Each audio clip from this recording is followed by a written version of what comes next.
You selected how many players? 23? Now No, 24. 24 with the inclusion of Kama Billiet. So naturally, the fans and us here, we want to know why, what was the thinking behind calling these players? What was the thinking? First of all, I looked at all the games. No?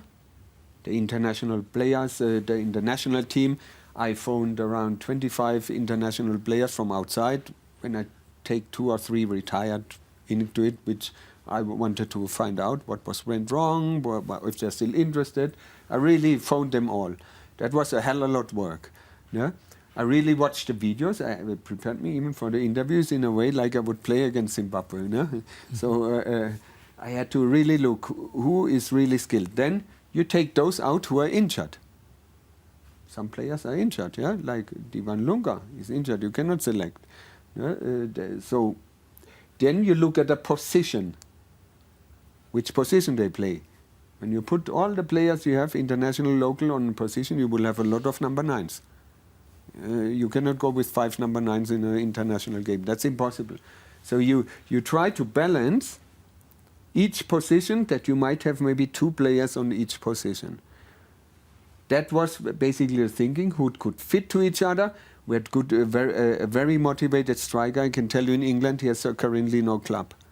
He wanted to come desperately. I said, no chance. Without a club, I will not call a player. Why?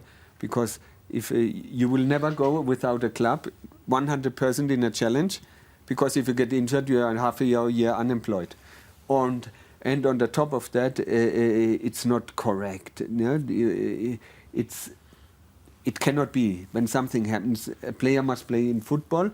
I know where you want to come straight now. So I know your question. Because for me and all these guys, it's a no-brainer, because on that same list, you've got Teenage Hadebe. He didn't have a club. It was only announced yesterday that he's got a club now. I knew it before you.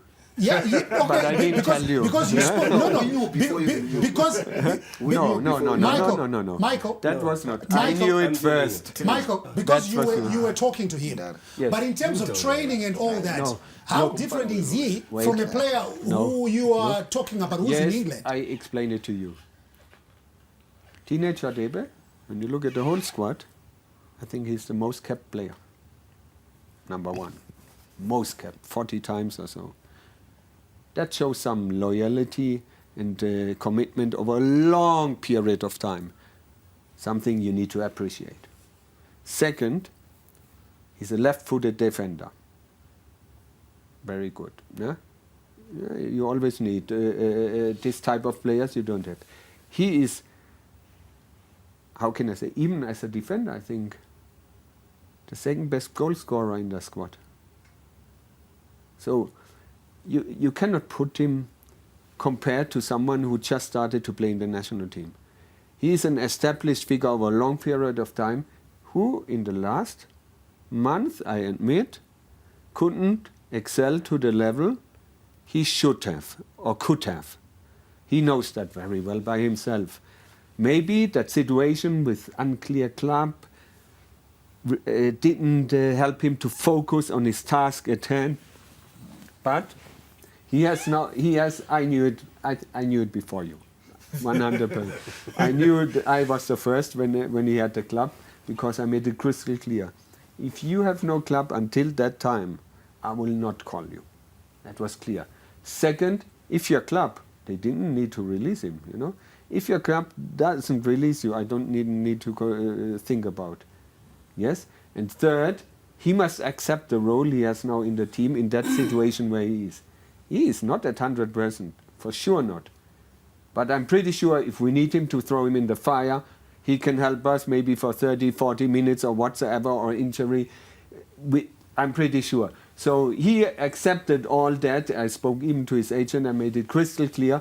In a top fit, top shape, teenage Hadebe for sure would have had a different role. But he said he will come. He wants to help the team with all the things. And that all convinced me that I say, yes, this player will be in the squad. It's your premier football show, The Couch, Wednesday at 9 p.m. Konapo, Ipapo, Pazetium Prime, DSTV channel 294, the place to be.